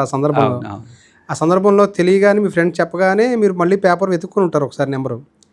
అంటే ఏం చేశారు ఇప్పుడు? నేను యాక్చువల్గా ఎక్స్ట్రోవర్ట్ని కాదు. కొంతమంది ఏదైనా సెలబ్రేషన్స్ చాలా గ్రాండ్గా చేసుకోవడం, హడావడి చేయడం చేస్తారు. నేను మొదటి నుంచి కొంచెం రిజర్వ్డ్గా ఉంటాను, అందువల్ల అంత భారీ సెలబ్రేషన్స్ అయ్యి ఏమీ లేవు. కానీ అంటే తెలియగానే మీరు ఫోన్లో చెప్పారా, ఎలా చెప్పారు? మీ ఇంట్లో తను వచ్చాడు, మీ మదర్ అదే మీ మదరు కానీ లేదంటే ఈ రమాకాంత్ బాబ్జీ వచ్చి నాకు చెప్పాడు. చెప్పిన తర్వాత వచ్చిన తెలవగానే నేను మా ఊరు వెళ్ళాను, ఇంటికి వెళ్ళారు. ఫస్ట్ ఇక్కడ కన్ఫర్మ్ చేసుకున్నాను. జిల్లా కలెక్టరేట్లో లిస్ట్ పెట్టేవారు, కలెక్టరేట్ జిల్లా పరిషత్ దగ్గర క్వాలిఫైడ్ క్యాండిడేట్ లిస్ట్ అంతా పెట్టేవారు అనమాట. మళ్ళీ ఒకసారి స్వయంగా వెళ్ళి రిజల్ట్ నా కంటితో చూసుకున్న తర్వాత పేపర్లో పడిన తర్వాత కూడా మళ్ళీ కలెక్టరేట్కి వెళ్ళి ఒకసారి లిస్ట్ చూసుకుని ఓకే నేను సెలెక్ట్ అయ్యాను అని నమ్మకం 100% నమ్మకం వచ్చిన తర్వాత అప్పుడు ఇంటికి వెళ్ళి మా అమ్మగారికి చెప్పాను. ఇంట్లో మొదటి ప్రభుత్వ ఉద్యోగం? మా ఇంట్లో మొదటి ప్రభుత్వం, మా కుటుంబంలో, మా ఇంట్లోనే కాదు మా కుటుంబంలో ఒక మొదటి ప్రభుత్వ ఉద్యోగం. ఎన్ని తరాలు సార్? మొత్తం తరాలు ఒక 4-5 తరాలు చూసుకుంటే మీదేనా ఫస్ట్? అంతే. ఇప్పటికీ మా టోటల్ ఫ్యామిలీలో అందరూ నిరక్షరాస్యులు, వ్యవసాయ కుటుంబాల నుంచి వచ్చాం. ఫస్ట్ టైం ఒక గవర్నమెంట్ ఉద్యోగం నేనే పొందడం జరిగిందండి. మదర్తో చెప్తే ఏమన్నారు సార్? ఫస్ట్ మీ తాతగారు, అమ్మమ్మ? మా అమ్మగారు చెప్పానండి ముందే, మీకు నిరక్షరాస్యురాలు కాబట్టి అంటే సంతోషించింది, కళ్ళంటి నీళ్ళు పెట్టుకుంది. ఆ తర్వాత నలుగురికి చుట్టుపక్కల 4 ఇంట్లకి వెళ్ళి మా అబ్బాయికి ఉద్యోగం వచ్చిందని చెప్పుకుంది. అంటే గవర్నమెంట్ ఉద్యోగం, అందులోనూ టీచర్ అంటే అప్పట్లో చాలా పెద్ద గొప్ప. అవునండి. అంటే జిల్లా కలెక్టర్ ఉద్యోగం ఎంతో గొప్పతనంగా వాళ్ళు అప్పట్లో ఫీల్ అయ్యేవారు. ఆ తర్వాత ఆ స్థాయిలో అందరూ చెప్పుకునేది టీచర్ ఉద్యోగమే. అవును, ఆంధ్ర ఐఏఎస్ అనేవారు ఆ రోజుల్లో దాన్ని. టీచర్ అంటే ఆంధ్ర ఐఏఎస్ అనేవారు. నలుగురికి చెప్పుకున్న తను. నేనైతే అంటే ఎలా అనిపించింది సార్? అంటే మదరు కష్టపడిన నేపథ్యం మీరు చూశారు, విస్తరాకులు కుట్టి ఆవిడ చదివించి, చదువుకోవడం కోసం కూడా మీకు పుస్తులు అమ్ముకుని ఆవిడ మిమ్మల్ని చదివించిన కష్టపడిన సందర్భం, తాతగారు ఒకవైపున ఒక చిన్న 1/2 ఎకరం తీసుకుని పనిచేసిన సందర్భం, అమ్మమ్మ కూడా మీకు అదేవిధంగా చేదోడు వదిలేగా ఉన్న సందర్భం, ఇవన్నీ చూసిన తర్వాత గవర్నమెంట్ ఉద్యోగం వచ్చిన తర్వాత ఏమనిపించింది సార్? అంటే ఒకటి సంతోషం కలిగింది, 2 మా కుటుంబం యొక్క కష్టాలు కొంతవరకు తగ్గాయి అనే ఫీల్ అయితే కలిగింది. కానీ ఇంకా ఏదైనా సాధించాలి, ఎందుకంటే ఇక్కడితో ఆగిపోకూడదు, ఆ తపన మాత్రం ఇంకా వెంటాడుతూ ఉండేది.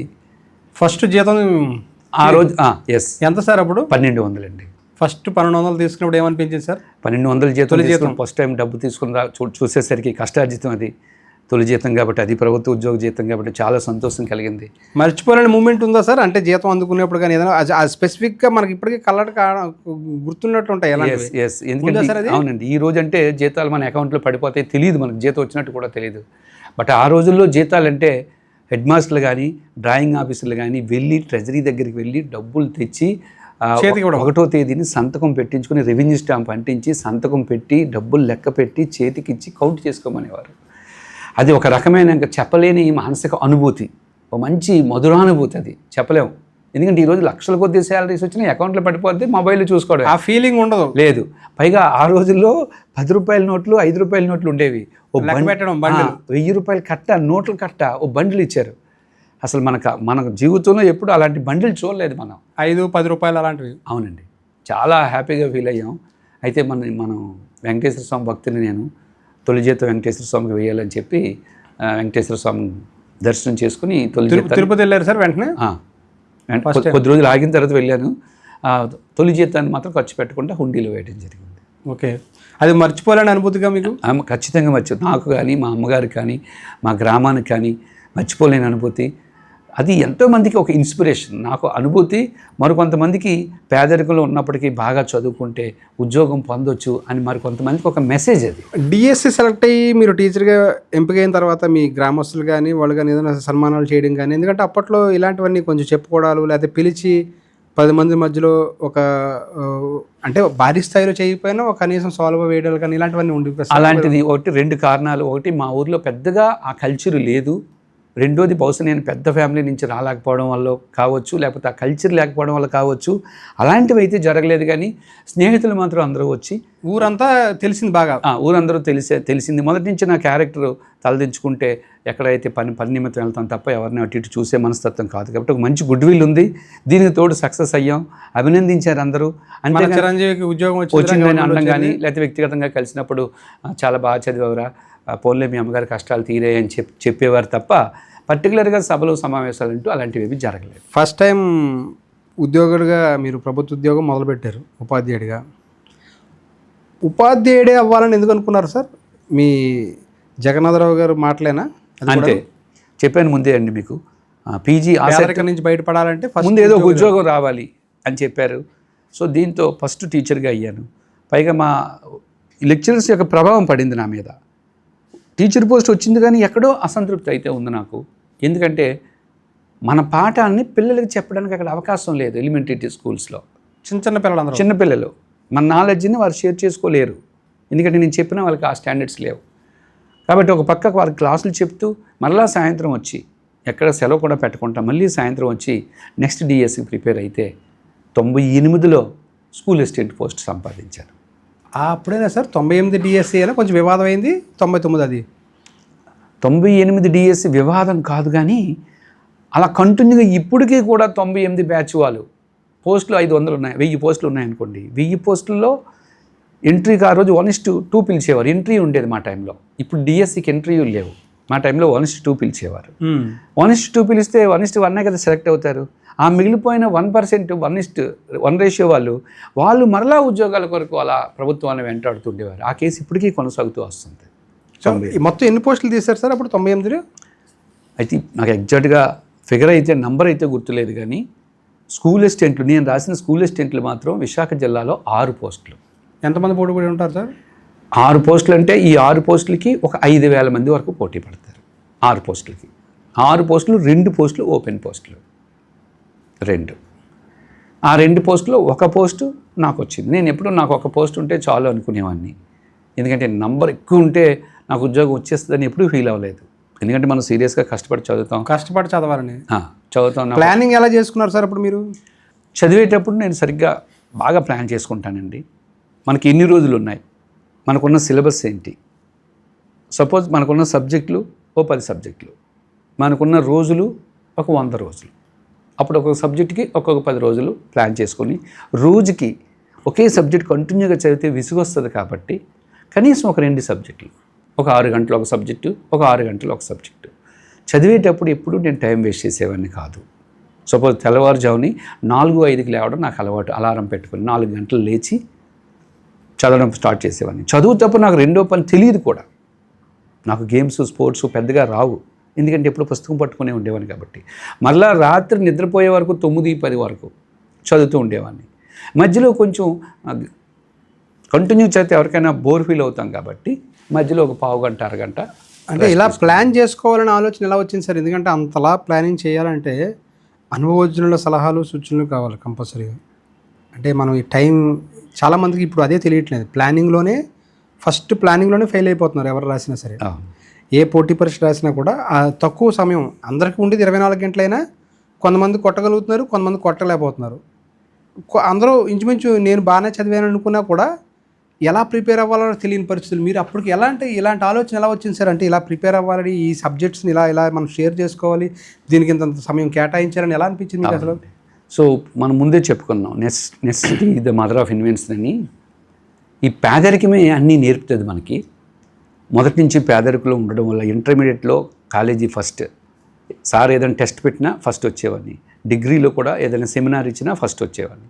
తోటి ఫ్రెండ్స్ కూడా సందేహాలు ఉంటే నన్ను అడిగేవారు. అందుకే లక్కీగా మేము డిగ్రీలో మా గ్రామంలో ఒక 4 ఫ్రెండ్స్ ఉండేవాళ్ళం. మా నలుగురు ఏం చేసేవాళ్ళం అంటే ప్రతి వారం ఒక జాగ్రఫీ టాపిక్ తీసుకొని 6వ తరగతి జాగ్రఫీ నలుగురిని అదే చదువుకొచ్చేవాళ్ళం.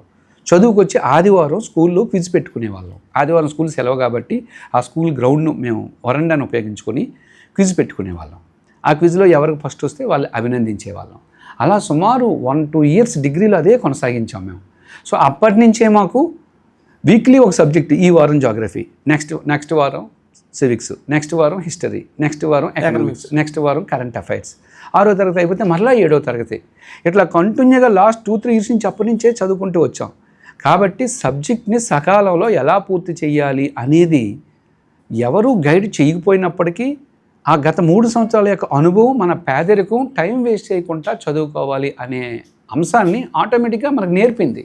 జీవిత అనుభవాలే నేర్పుతాయి అంటారు చూడండి, జీవిత అనుభవాలే పాఠాలు అంటారు కదండి. ఆ జీవిత అనుభవం విధంగా మనకు పాఠంగా ఉపయోగపడింది.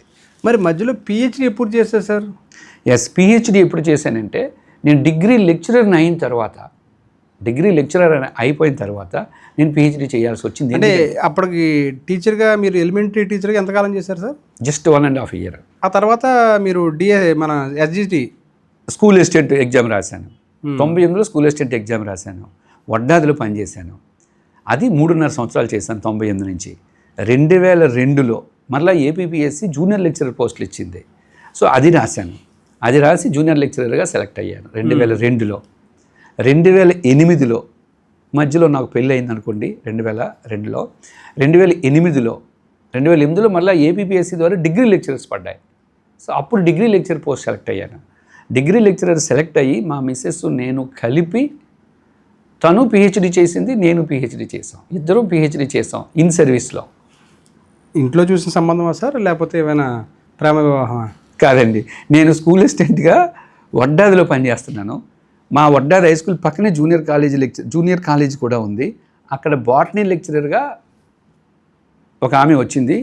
ఆమె అక్కడ జూనియర్ కాలేజీలో పనిచేసే లెక్చరర్స్ నాకు ఇంటర్మీడియట్లో గురువు గారు, వాళ్ళు ఇప్పుడు ఈ బాటనీ లెక్చరర్ కొలీగ్స్.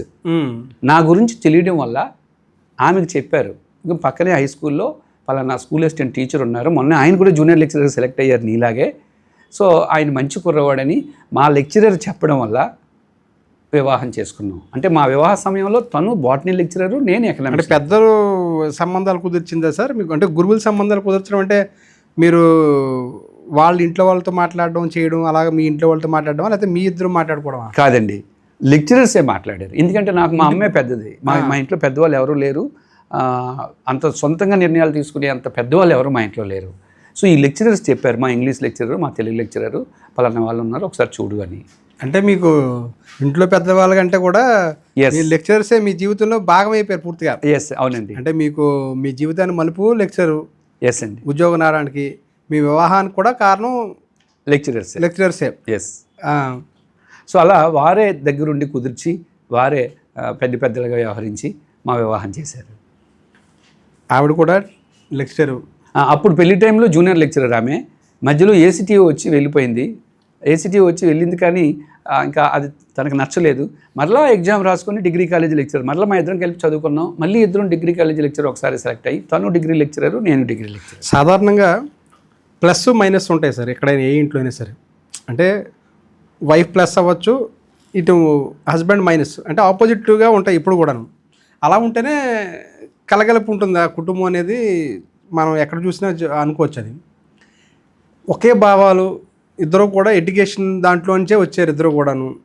ఇద్దరు అంటే మీరు జూనియర్ లెక్చరు, ఆవిడ జూనియర్ కాలేజ్ లెక్చరు, తర్వాత మీరు డిగ్రీ కాలేజ్ లెక్చరు, ఆవిడ డిగ్రీ కాలేజ్ లెక్చరు, పోటీ పరీక్షలు ప్రిపరేషన్, ఇద్దరు మైండ్ సెట్ ఒకలాగా కుదిరి విధంగా రావడం అనేది ఎలా కుదిరింది సార్ అసలు? అది అదృష్టం అనే చెప్పాలండి. అది మరి కావాలని చేసింది కూడా కాదు, నిజంగానే అదృష్టం. అది అదృష్టం అంతే. నా లైఫ్లో నాకు పెద్దగా బంధువులు లేకపోయినా మా మిస్సెస్, మా శ్రీమతి నాకు ఒక అసెట్. నన్ను ఎప్పుడైనా ఎంకరేజ్ చేయడంలో కానీ, తర్వాత మీరు అడుగుతారేమో, నన్ను రాజకీయాల్లోకి వెళ్ళాలా వద్దా అని ప్రశ్న వేసినప్పుడు ఫస్ట్ క్వశ్చన్ కూడా ఆమెనే అడిగాను. నాకేమైనా ప్రాబ్లం లేదు, మీరు వెళ్ళిపోయినా నేను చూసుకోగలను, నేను ఉద్యోగం చేస్తున్నాను కదా అని తను ఎంకరేజ్ చేసింది. ప్రతిసారి తను నన్ను వెన్ను, ప్రతి మగవాడి వెనకాతల ఒక స్త్రీ ఉంటుందని అంటారు. నేను ఈరోజు ఈ స్థాయికి వచ్చానంటే ఖచ్చితంగా మా శ్రీమతి సహాయ సహకారాలు నాకు ఉన్నాయి. అంటే చిన్నప్పుడు తల్లి, అవునండి, పెళ్ళైన తర్వాత నుంచి తల్లిలాగా భార్యలాగా అన్ని రకాల విధులు ఆవిడ నిర్వర్తిస్తుంది, ఇప్పటికీ నిర్వర్తిస్తుందండి. నిజంగా మీరు చాలా అదృష్టవంతులు ఆ విషయంలో. తర్వాత మరి ఎలా సార్ పిహెచ్డి ఎప్పుడు చేశారు ఆ సందర్భంలో? మీరు డిగ్రీ కాలేజ్ లెక్చర్ అయిన తర్వాత? 2008లో నేను డిగ్రీ కాలేజ్ లెక్చరర్ అయ్యాను.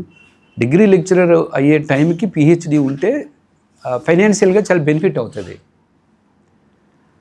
సో మనకి లాభం, ఆర్థికంగా లాభం ఉంది కదా అని చెప్పి, పైగా మాకు అవకాశం ఉంది.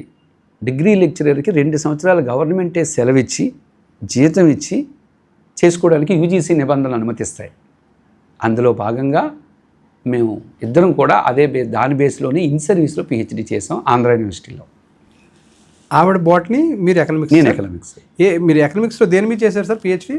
నేను ఎకనామిక్స్లో పర్టికులర్గా ఉత్తరాంధ్రలో విజయనగరం జిల్లాలో ట్రైబల్ ఏరియాలో గిరిజనులపై స్వయం సహాయక బృందాల యొక్క ప్రభావం ఎలా ఉంది, వారి ఆర్థిక స్తోమతను మెరుగుపరచడానికి ఈ సెల్ఫ్ హెల్ప్ గ్రూప్స్ వారికి ఏ విధంగా దోహదపడుతున్నాయి అనే అంశంపై నేను పిహెచ్డి చేయడం జరిగింది. పిహెచ్డి చేసిన తర్వాత డిగ్రీ కాలేజ్ లెక్చరర్గా కొనసాగారు సార్ చాలా కాలం? పిహెచ్డి అయిన 3 సంవత్సరాలే కంప్లీట్ అయిపోయిన తర్వాత 3 సంవత్సరాలే నేను డిగ్రీ కాలేజీ లెక్చరర్గా కొనసాగాను. ఆ తర్వాత సార్? ఆ తర్వాత నేను 2023లో 23 వరకు, అంటే ఇప్పుడు డిగ్రీ కాలేజ్ లెక్చరర్ ఎప్పుడు అయ్యారు సార్? 2008 నుంచి డిగ్రీ కాలేజీ లెక్చరర్గా 2023 వరకు కొనసాగాను. అంటే 15 ఏళ్ళు. అందులో నేను పిహెచ్డి 2016 ప్రాంతంలో నేను పిహెచ్డి చేశాను. ఎందుకంటే దానికి వెళ్ళాలంటే ముందు కొంత సర్వీస్ ఉండాలి డిగ్రీ కాలేజీ లెక్చరర్గా. అవును. ఆ సర్వీస్ అది పూర్తి చేసుకొని ఇన్ సర్వీస్లో చేయడానికి 2016 ప్రాంతంలో మేము చేసాం. 2016లో ఎంటర్ అయ్యాను నేను. ఆవిడ బాటనీలోను, మీరేమో ఇందులో. ఇద్దరు పిహెచ్డి చేసిన తర్వాత మరి యూనివర్సిటీకి ప్రొఫెసర్స్గా వెళ్ళే, అసిస్టెంట్ ప్రొఫెసర్స్కి వెళ్ళే ఆలోచన చేయలేదా సార్? మరి ఆ ప్రయత్నం చేయలేదా? అవకాశం ఉంది, టెస్ట్ రాసుకొని వెళ్ళొచ్చు, కానీ ఆ స్కేల్ అప్పటికే మేము పొందున్నాం. వెళ్ళడానికి అవకాశం ఉంది, ఆ స్కేల్ అప్పటికే మేము పొందున్నాం. ఆ తర్వాత టెస్ట్ పెట్టడం జరిగింది, కొన్ని ప్రాబ్లమ్స్ వల్ల టెస్ట్ కూడా ఆగిపోయింది. తర్వాత ఇంకోటి సార్, మరి అంటే మీరు ఇందాక ఒక మాట అన్నారు, అంటే ఏమి చెయ్యాలి, మాకు సివిల్స్ రాయాలా, గ్రూప్స్ రాయాలా, లేదంటే డిగ్రీ తర్వాత ఏం చేయాలా అనే తెలియని అయోమయ పరిస్థితుల్లో మీకు మీ లెక్చరర్ జగన్నాథరావు గారు దిశానిర్దేశం చేశారు. దాన్ని మీరు ఆటోమేటిక్గా ఇంచుమించుగా ఫాలో అవుతూ వచ్చారు. ఏ విధంగా సార్, అంటే మీరు అసలు ఈ లెక్చర్గా కానీ, లేకపోతే టీచర్గా కానీ, లేదంటే కనుక డిగ్రీ కాలేజీ లెక్చర్గా కానీ చేసే సమయంలో ఎక్కడైనా ఎలాంటి మర్చిపోలేని అనుభవాలు ఏమైనా ఉన్నాయా సార్ ఎక్కడైనా సరే? నేను లెక్చరర్గా కానీ స్కూల్ అసిస్టెంట్గా పనిచేస్తున్నప్పుడే, టీచర్గా పనిచేస్తూ కోచింగ్ ఇవ్వడం, నాకు పాఠం చెప్పడం బాగా అలవాటు అయిపోయింది. అదొక ఇంట్రెస్ట్, ప్యాషన్గా తయారైపోయింది పాఠం అనేది. కొంతమంది డబ్బుల కోసం చెప్తారు, కొంతమంది అదే జీవితం అన్నట్టుగా చెప్తారు. అలా స్కూల్ అసిస్టెంట్గా నేను పనిచేసేటప్పుడే నాకు ఎకనామిక్స్ అంటే బాగా ఇంట్రెస్ట్, మా గురువు గారి వల్ల. ఎకనామిక్స్ నేను ఫ్రీగా చెప్పేవాడిని. ఆ రోజు మా ఊర్లో దొండపూడి, మా గ్రామంలో, మాది ఒక కాలనీ ఇల్లు, ఒక 6 ఏడుగురికి మా ఇంటి వెనకాతలో ఉన్న ఖాళీ ప్లేస్లో ప్రతిరోజు ఒక 2-3 గంటలు ఫ్రీగా కోచింగ్ ఇచ్చేవాడిని. అప్పుడు అలా ఇస్తుంటే నా దగ్గరికి వచ్చిన పిల్లలకి ఆసెట్ ర్యాంకులు రావడం మొదలుపెట్టాయి. ఆ తరువాత నేను చోడవరం వచ్చి, చోడవరంలో ఒక చిన్న ఇన్స్టిట్యూట్ పెట్టి ఆసెట్ కోచింగ్ ఇవ్వడం జరిగింది. అలా ఇస్తున్నప్పుడు ఆసెట్లో 40 సీట్లు ఉంటే 40లో 15 సీట్లు నా స్టూడెంట్సే వచ్చేవారు. అప్పుడు ఇక్కడ ఆంధ్ర యూనివర్సిటీ ఎకనామిక్స్ డిపార్ట్మెంట్లో ఉన్న HOD, head of the department Ramachandra Rao గారు ఉండేవారు ఇక్కడ. ఆయన మా స్టూడెంట్స్కి చెప్పి, ఎవరయ్యా చోడవరంలో ఆ టీచర్ ఎవరు, అసలు అందరూ ఆయన దగ్గర నుంచే వస్తున్నారేంటి, అసలు ఆయన ఏం చెప్తున్నాడు మీకు, ఒకసారి పిలవండి ఆయన మొహం చూస్తానని చెప్పి నన్ను పిలిపించాడు మా స్టూడెంట్స్ ద్వారా. ఆయన HOD sir, economics department head. ఆ రోజు నేను ఒక సాధారణ టీచర్ని, స్కూల్ అసిస్టెంట్ టీచర్ని. ప్రతి ఒక్కరూ నువ్వు ఎక్కడి నుంచి వచ్చావంటే చోడవరం, నీ ర్యాంక్ ఎంత, ఫస్ట్ ర్యాంక్, ఎక్కడి నుంచి వచ్చావు, చోడవరం, ఎవరు చెప్పారు, చిరంజీవిరావు చెప్పేవారు అనేవారు. అలా ఎక్కువ మంది స్టూడెంట్స్ చోడవరం నుంచే వచ్చేవారు, అది నా స్టూడెంట్సే వెళ్ళేవారు. దీంతో ఆయన ఒకనొక టైంలో ఆశ్చర్యానికి గురి అయ్యి, అసలు ఎవరు ఆయన ఒకసారి పిలవండి, ఎంత డబ్బులు తీసుకుంటున్నారు, ఏం చెప్తుంటారని అడిగేవారు. విశేషం ఏంటంటే నేను కోచింగ్ ఇచ్చిన వారిలో 2 సంవత్సరాలు ఫ్రీగా కోచింగ్ ఇచ్చిన వాళ్ళకి ఫస్ట్ ర్యాంక్ వచ్చింది. ఒక అమ్మాయి, సార్ నేను పేద అమ్మాయినండి, డబ్బులు ఇచ్చుకోలేంటే ఒక క్లాస్లో వినమ్మని పంపించాను. ఫ్రీగా క్లాస్లో విన్నది ఆ సంవత్సరం అమ్మాయికి ఫస్ట్ ర్యాంక్. అలా 2 టర్మ్స్ నేను ఫ్రీగా కోచింగ్ ఇచ్చిన వాళ్ళకి ఫస్ట్ ర్యాంక్ వచ్చింది. ఇలా హెచ్ఓడి గారు పిలిచి నన్ను అడిగారు, ఏం చెప్తున్నావయ్యా, డబ్బులు ఎంత తీసుకుంటున్నావు అంటే, డబ్బులు నామినల్ అండి 500 ఇచ్చేవారు ఫీజు అనేది. కొంతమంది ఇవ్వకపోయినా లేదా కొంతమంది 300 ఇచ్చినా సరే తీసుకునేవాడిని. కానీ నాకు టీచింగ్ అంటే ప్యాషన్. ఒకనొక టైంలో అయితే స్టూడెంట్సే మళ్ళీ నా దగ్గరికి వచ్చి, సార్ మీరు ఎకనామిక్స్ చెప్పడం మానేయండి, కోచింగ్ ఇవ్వడం మానేయండి, ఏ ప్రైవేట్ కాలేజీకి వెళ్ళా మన స్టూడెంట్సే ఉంటున్నారు, మాకు ఉద్యోగాలు దొరకటం లేదు. హిస్టరీ పాలిటిక్స్ తక్కువగా వెళ్ళేవారు, ఎకనామిక్స్ స్టూడెంట్స్ ఎక్కువ ప్రొడ్యూస్ అయ్యి బయటకు వచ్చేవారు. ఓ డిగ్రీ కాలేజీ ప్రైవేట్ కాలేజీకి వెళ్ళి ఉద్యోగానికి అడిగితే హిస్టరీ పాలిటిక్స్ ఖాళీ ఉండేవి కానీ ఎకనామిక్స్ ఖాళీ ఉండేవి కాదు. ఎందుకంటే ఎకనామిక్స్ స్టూడెంట్స్ ఎక్కువైపోయారు. మా స్టూడెంట్సే నా మీద జోకులు వేసే పరిస్థితికి వచ్చేదన్నమాట. అంటే అంతమంది ఎకనామిక్స్ స్టూడెంట్స్ని తయారు చేయడం జరిగింది. అది నా లైఫ్లో ఓ మర్చిపోలేని అనుభూతి. అది సార్, అంటే మీరు చాలా కాలం ప్రభుత్వ టీచర్గా, లెక్చరర్గా, డిగ్రీ చేశారు. అంటే ఎంతమంది కోచింగ్ ఇచ్చుంటారు సార్ అసలు ఇప్పటి వరకు? మొత్తం ఓవరాల్గా చూసుకుంటే మీకు మీ కోచింగ్ తీసుకున్న శిష్యులు ఏ పొజిషన్లో ఉన్నారంటే ఏం చెప్తారు? రైట్ అండి.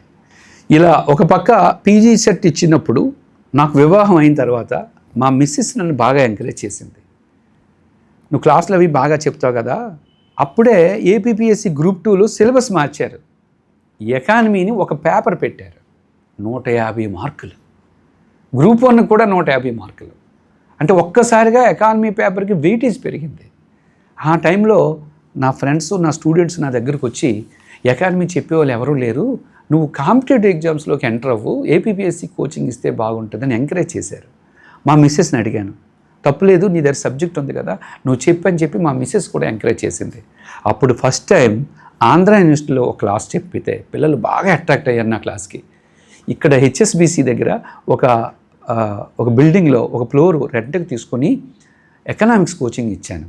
ఆ రోజుల్లో 70 మంది వచ్చారు. 2007 సంవత్సరంలో బాగా సక్సెస్ అయింది. ఆ టైంలో హైదరాబాద్లో గ్రూప్ 2 ఫ్యాకల్టీ సరైన వాళ్ళు లేరు ఎకానమీ చెప్పడానికి. అక్కడ స్టూడెంట్స్ పిలిచారు నన్ను.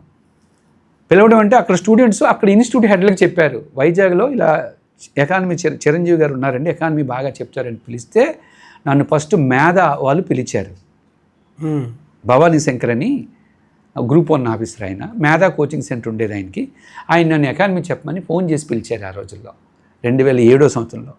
అక్కడికి వెళ్ళి డెమో క్లాస్ చెప్పాను నేను. ఓకే, నా క్లాస్ నచ్చింది, కంటిన్యూ చేయమన్నారు. ఆ టైంలో నా అదృష్టం కొద్దీ ఆర్సి రెడ్డి ఐఏఎస్ స్టడీ సర్కిల్లో ఎకానమీ ఫ్యాకల్టీ ఆ టైంలో వాళ్ళకి కొరత వచ్చి నన్ను క్లాస్ చెప్పమన్నారు. అక్కడ కూడా వెళ్ళి క్లాస్ చెప్పాను. అక్కడ కూడా పిల్లలందరూ హ్యాపీగా ఫీల్ అయ్యారు. స్టూడెంట్స్ అందరూ చెప్పారు ఆర్సి రెడ్డి ఇన్స్టిట్యూట్ని వదులుకోవద్దు అని. ఇంకా ఆ రోజు నుంచి 2007లో నేను హైదరాబాద్లో ఆర్సి రెడ్డి ఇన్స్టిట్యూట్లో అడుగుపెట్టాను. ఆ రోజు నుంచి ఆర్సి రెడ్డిలో ఒక ఎకానమీ ఫ్యాకల్టీగా నేను పాఠాలు చెప్తూ ఈ రోజుకి సుమారు 40,000 మంది స్టూడెంట్స్కి 2 తెలుగు రాష్ట్రాల్లో, తెలంగాణ, ఆంధ్రప్రదేశ్ 2 తెలుగు రాష్ట్రాల్లో సుమారు 40,000 మంది స్టూడెంట్స్ నా ఎకానమీ క్లాసు విన్నారు. మా క్లాసులో సుమారు 600 మంది స్టూడెంట్స్ ఉంటారు ఒక క్లాస్ రూమ్లో. అలాగా 6 బ్యాచ్లు ఒకేసారి చెప్తున్నాం మేము. అంటే 3,000 మంది స్టూడెంట్స్కి ఒక రోజు క్లాస్ చెప్తాం మేము. అట్లా చెప్పడం వల్ల 40,000 పైచీలకు స్టూడెంట్స్కి మేము క్లాసులు చెప్పాం. నేను రానంత వరకు ఎకానమీ సరిగా ఎవరికి అర్థమయ్యేది కాదు. నేను వచ్చి క్లాసులు చెప్పిన తర్వాత, నేను ఎకానమీ బుక్ రాసిన తర్వాత, ఎకానమీ క్లాస్ అంటే చిరంజీవి గారిది వినాలి, ఎకానమీ అంటే చిరంజీవి గారి బుక్ చదవాలి అనే ఒక బ్రాండ్ని నాకు మా స్టూడెంట్స్ అందించారు. ఏ పొజిషన్లో ఉన్నారు సార్ వాళ్ళందరూ? ఇప్పుడు కలెక్టర్స్గా, ఎస్పీలుగా అలా ఉంటారుగా? అట్లీస్ట్ నా స్టూడెంట్స్లో ఒక 2-3 ఐఏఎస్ కొట్టారు, ఎక్కువ మంది గ్రూప్ 1 కొట్టారు, చాలా ఎక్కువ మంది గ్రూప్ 2. ఎందుకంటే మేము గ్రూప్ 2కి గ్రూప్ 1కి కోచింగ్ ఇచ్చాం. నేను డైరెక్ట్గా ఎప్పుడూ ఐఏఎస్ కోచింగ్ ఇవ్వలేదు. గ్రూప్ 1కి ఇచ్చాను, గ్రూప్ 2కి ఇచ్చాను. ఎక్కడ ఒక ఎంఆర్ఓ ఆఫీస్కి వెళ్ళా, ఒక ఎండిఓ ఆఫీస్కి వెళ్ళా, ఒక సబ్ రిజిస్టర్ ఆఫీస్కి వెళ్ళా, అమరావతి సచివాలయానికి వెళ్ళా, ఏ డిపార్ట్మెంట్కి వెళ్ళా, సార్ నేను ఏఎస్ఓగా పనిచేస్తానండి, నేను ఎస్ఓగా పనిచేస్తానండి, నేను అసిస్టెంట్ సెక్రటరీగా పనిచేస్తానండి, నేను మీ ఆర్సి రెడ్డి స్టూడెంట్ని అండి అని వచ్చి చెప్తే చాలా ఆనందం కలుగుతూ ఉంటుంది మాకు. అంటే కోచింగ్ సమయంలో మీకు మర్చిపోలేని అనుభవాలు ఏమైనా ఉన్నాయి సార్? అంటే ఒక ఎక్స్ట్రాడినరీ అంటే అసలు ఇది చాలా, అంటే మనకి రాత్రి అయినా పగలైనా ఇలాంటి సందర్భంలో ఎప్పుడైనా మనం ఎప్పుడు తట్టి లేపినా మనకి అది మర్చిపోలేని సంఘటనలు కొన్ని ఉంటాయి. స్టూడెంట్స్ తోటి అనుబంధాలు, లేదంటే కనుక ఒక స్టూడెంట్స్ పేదరికం నుంచి రావడం, మనం పట్టించుకోకపోవడం, మనం పట్టించుకుంటే ఆ స్టూడెంట్స్ తర్వాత గొప్ప వ్యక్తిగా మారడం, ఇలాంటివి ఏదైనా మర్చిపోయిన సంఘటనలు ఏమైనా ఉన్నాయి సార్? రెండు సంఘటనలు నేను చెప్తానండి. ఆర్సీ రెడ్డి ఇన్స్టిట్యూట్ హైదరాబాద్లో నేను పాఠం చెప్పేటప్పుడు క్లాస్ అయిపోయి బయటకు వచ్చినప్పుడు ఒక పిల్లవాడు వచ్చి, సార్ నాకు పెళ్ళి అయిందండి, నా భార్య పుస్తుల తాడు తాకట్టు పెట్టి నేను ఈరోజు ఇక్కడ కోచింగ్కి వచ్చానండి, మాకు న్యాయం చేయండి అని అడిగాడండి. నేను మొదటి నుంచి డెడికేటెడ్గా క్లాస్ చెప్తాను. ఆయన అలా అడిగినప్పటి నుంచి ఇంకా ఎంతో పేదరికం నుంచి వచ్చారు, ఎన్నో కష్టాలు పడి వచ్చారు. వీళ్ళకి కమర్షియల్గా కాకుండా వీళ్ళ లైఫ్ సెటిల్ అయ్యేటట్టు ఎంత విజ్ఞానం వీలైతే అంత విజ్ఞానం మనం సంపాదించి వీళ్ళకి మనం అందిస్తే వాళ్ళు సెటిల్ అయిన తర్వాత వచ్చే ఆనందం అంతా ఇంత కాదు. తర్వాత వాడు సబ్ రిజిస్టర్, వాడు డిప్యూటీ తహసీల్దార్ సెలెక్ట్ అయ్యి తర్వాత వచ్చాడు, సార్ ఇలా నేను 3 సంవత్సరాల క్రితం మీ దగ్గర నేను క్లాస్ విన్నానండి, ఆ రోజు ఇలా అన్నానండి, ఈరోజు నేను హ్యాపీగా ఉన్నాను, నేను ఈరోజు ఎంఆర్ఓగా ఉన్నానండి అని వచ్చి చెప్తే నేను చాలా గర్వపడ్డాను. ఇప్పుడు ఎక్కడ ఉన్నారు సార్ ఆయన? వేరే జోను, ఎందుకంటే ఉమ్మడి రాష్ట్రం కదండి. సో రాయలసీమ ప్రాంతం వాసి ఆయన. అంతకంటే ఇంపార్టెంట్ ఇంకొక ఇన్సిడెంట్ ఏంటంటే, ఎగ్జామ్స్ ముందు ప్రాక్టీస్ బిట్ బ్యాంక్స్ అని చెప్పి నేను ప్రాక్టీస్ బిట్ బ్యాంక్స్ రాసి పంపించేవాడిని పబ్లిక్ మార్కెట్లోకి. 25 రూపాయలు 50 రూపాయలు కాస్ట్ ఎప్పుడు చాలా తక్కువ పెడతాను నేను ఎప్పుడు. నా బుక్ కూడా ఎందుకు స్టూడెంట్ కొంటాడంటే క్వాలిటీ ఉంటుంది, అలాగే తక్కువ ధర ఉంటుంది, సరసమైన ధర ఉంటుంది అనమాట. 50 రూపాయలు 70 రూపాయలు ఉంటుంది నా బుక్ ఆ రోజుల్లో. సో ఒక bit bank, practice bit bank అని రాశాను. 3000 కాపీలు దించాను. 3000 కాపీలు దించి ఈరోజు మార్కెట్లోకి దించితే రేపు అయిపోయాయి, 1 డేలో అయిపోయాయి. స్టూడెంట్స్ షాపుల మీదకి వచ్చి ఎగబడి, సార్ ఆయన నెక్స్ట్ ఎడిషన్ రాగానే మాకు ఇవ్వండి అని చెప్పి డబ్బులు ముందు కట్టేసి స్లిప్ తీసుకెళ్ళేవారనమాట. నా లైఫ్లో ఒక టీచర్గా, ఒక లెక్చరర్గా నేను మర్చిపోలేని సంఘటన ఏంటంటే ఇది. నా బుక్ కోసం వాళ్ళు డబ్బులు కట్టి టోకెన్ పట్టుకొని వెళ్ళేవారు. ఆయన బుక్ రాగానే నాకే ఇవ్వాలి, మరొకరికి ఇచ్చేయవద్దు. ఎన్ని బుక్కులు రాశారు సార్ మీరు ఎకానమీ మీద? Indian economy, AP economy, Andhra Pradesh రాష్ట్రం ముఖ చరిత్ర, ప్రాక్టీస్ బిట్ బ్యాంక్స్ అని చెప్పి సుమారు ఒక 7 పుస్తకాల వరకు రాశాను నేను. అది బేస్డ్ ఆన్ ఇండియన్ ఎకానమీ అంటే ఇండియన్ పరిస్థితులు అంటే ఎలా తీసుకున్నారు సార్ ఆ బుక్ రాసేకి సంబంధించి? అంటే పాస్ట్, ప్రజెంట్, ఫ్యూచర్ అలా తీసుకున్నారు, అది ఎలా తీసుకుంటారు సార్? అలా కాదు. ఏపీపీఎస్సీ వాడు సిలబస్ ఇస్తాడు కదండి.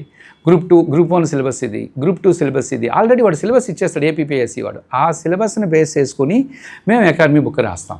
అంటే ఈ బుక్ చదివితే అటు గ్రూప్ 1కి ఇటు గ్రూప్ 2కి ఏదైనా కాంపిటేటివ్ ఎగ్జామ్స్కి ఉపయోగపడాలి అనే కోణంలో మేము చాలా బుక్స్ రెఫర్ చేసి స్టాండర్డ్ టెక్స్ట్ పుస్తకాలన్నీ మేము చదివి, ఎకనామిక్ సర్వేని చదివి, రెగ్యులర్గా కరెంట్ ఎకానమీని ఫాలో అయ్యి, మా పూర్వ విజ్ఞానాన్ని జోడించి, మా అనుభవాన్ని రంగరించి ఆ పుస్తకాన్ని రాస్తాం. బుక్ రాయాలంటే చాలా కష్టపడాలి.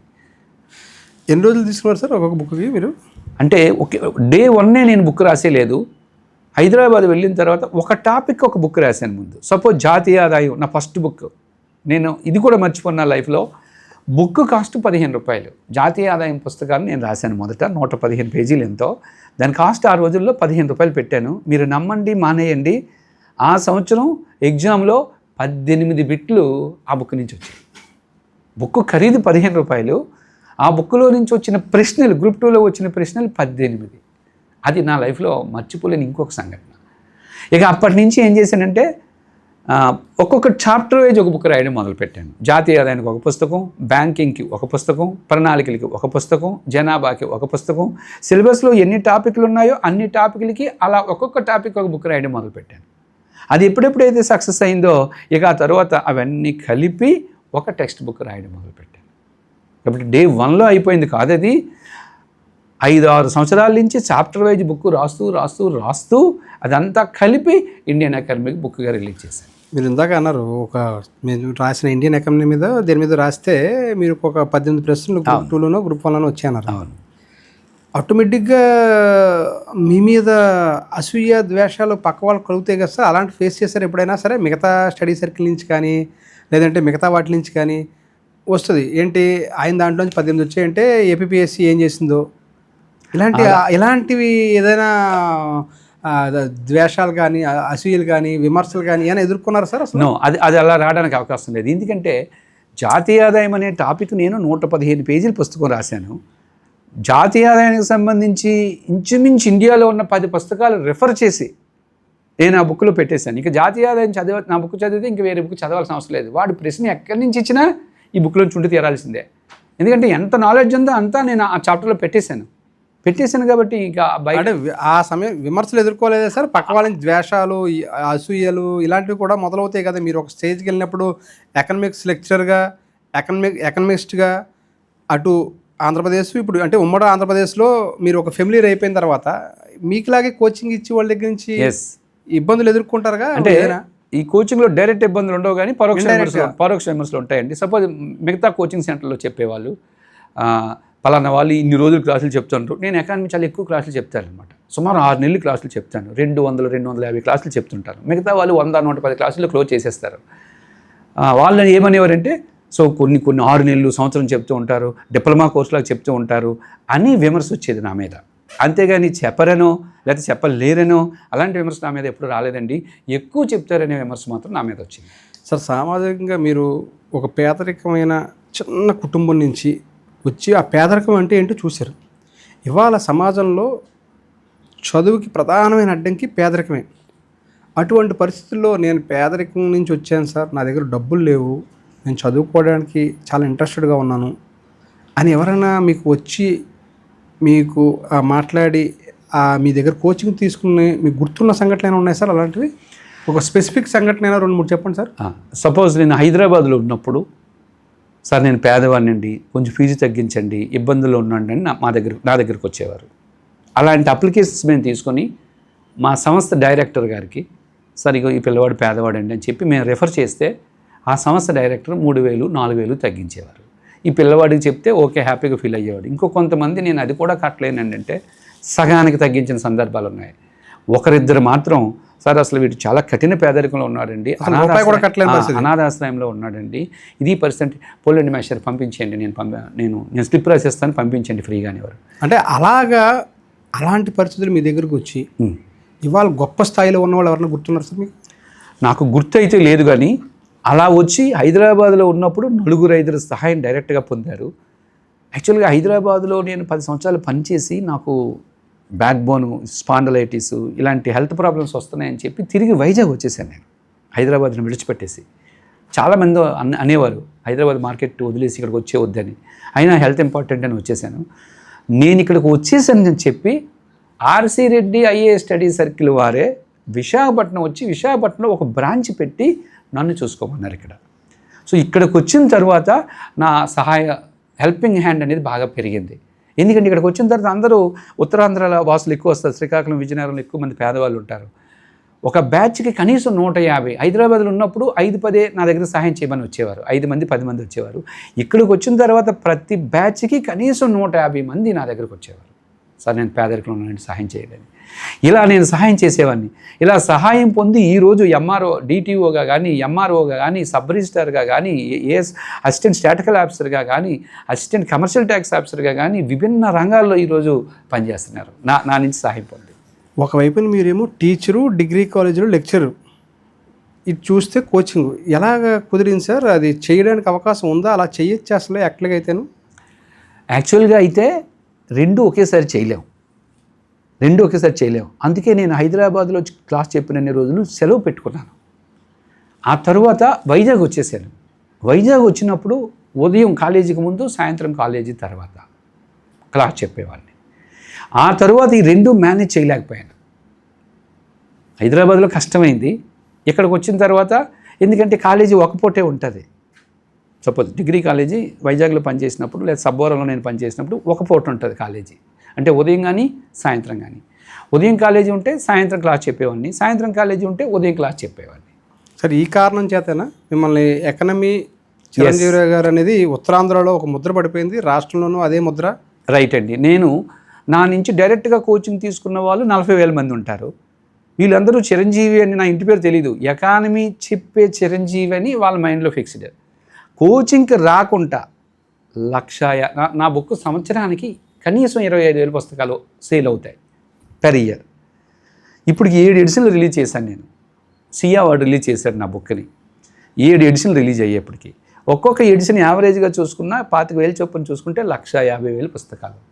అంటే నా కోచింగ్ 40,000 మంది వింటే, నా కోచింగ్ వినకుండా ఇంటి దగ్గర పుస్తకం చదివిన వాళ్ళు ఇంకో 1,00,000 మంది ఉన్నారు.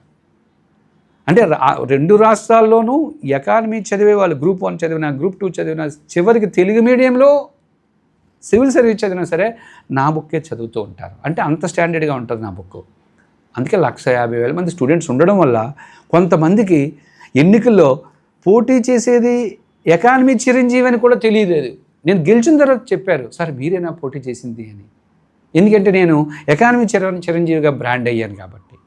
కేవలం ఎకానమీ సబ్జెక్ట్ చెప్పడం వల్ల, ఎకానమీ బుక్స్ రాయడం వల్ల, విద్యార్థులు నన్ను ఆదరించడం వల్ల నా ఇంటి పేరు వేపాడ చిరంజీవిరావుకు బదులు ఎకానమీ చిరంజీవిగా స్థిరపడింది.